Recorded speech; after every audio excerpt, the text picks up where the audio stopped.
Hey there, Clay Belding with Dead Dog Walking. Just heading up in the hills to try to get a few stands in this afternoon.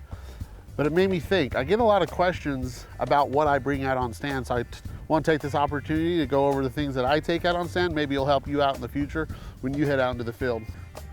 First thing in my bag is the triple threat from Mojo Outdoors. It's an e-collar system. There's a lot of them out there, but I love Mojo products, integrated decoy. And the biggest thing about e-collars is that it allows you to get the sound away from you, away from what you're doing, getting into the gun. If you're hand calling, you got to do that certain times when the coyote can't see you. But the major benefit of e-collar system is getting the sound upwind from you, allowing that coyote to work downwind, which they usually do, work downwind to where you're sitting at. So put this upwind, great tool to have in your bag. The next thing I have in my bag is a pair of binoculars. I always carry binoculars, and I think you should too. The reason why I do it is before I get up at the end of every set, I always glass my area. That coyote might be hung up out there 100, 200, however far, and you might be able to pick him up sitting out there so you don't spook him, giving you a chance to stay in your stand a little bit longer, maybe change up your tactics, change up your stands, and maybe call that coyote in. Another thing I always have is a drag rope. Kind of messy in here, but my drag rope, when you're harvesting a coyote, it's a lot easier to drag them out with a drag rope than just by your hand. You get tired. These are awesome to have in your bag. The next thing I have in my bag, hand calls. I always carry my hand calls too. The reason why I have both the e-collar system and hand calls is multiple things. One is I love the realistic sound that you can actually portray with a hand call. You can get a lot more sounds, guttural sounds, just a lot more inflection in your voice that you can portray onto this call, that it makes it sound really just authentic. And I love being able to be that person to call in the coyote.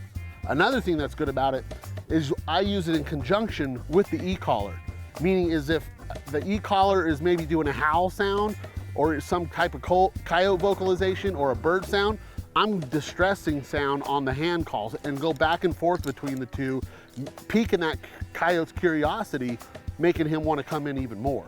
I always carry gloves, face masks, beanies, just in case the weather turns, and you want to cover up all your skin when you're on a coyote stand, because coyotes can see you from, a long ways away, and the sheen of your skin can be seen from coyotes. They're amazing. So cover up everything that you can so those coyotes don't have another advantage over you.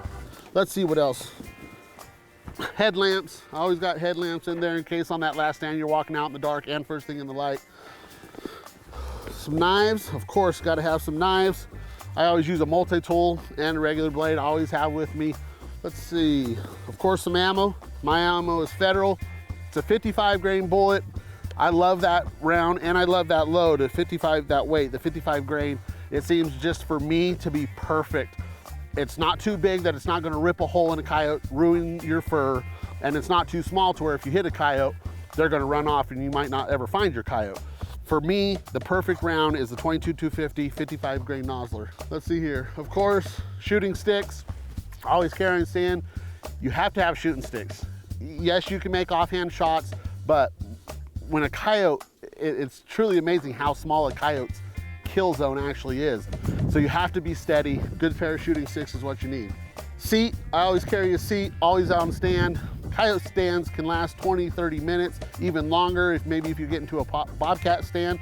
And so a good padded seat makes it comfortable to where you can stay in that stand a lot longer and not be fidgeting around at those last couple minutes, seeing if that coyote's gonna spot you if you're moving around. So staying comfortable, always gotta do that. And the biggest thing for me is obviously my rifle.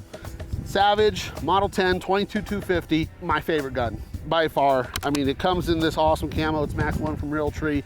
For a coyote hunter, it's perfect for me. This gun, it's light, it's balanced perfectly. The trigger on it is awesome. It's got the AccuTrigger system, fluted barrel.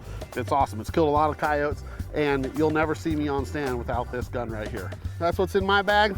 And on my shoulder is the 22-250 from Savage Model 10. That's it for today. I'm headed up the mountain to get on some stands. Hopefully you'll have some of this in your bag, making you successful in the future. For now, good luck out there.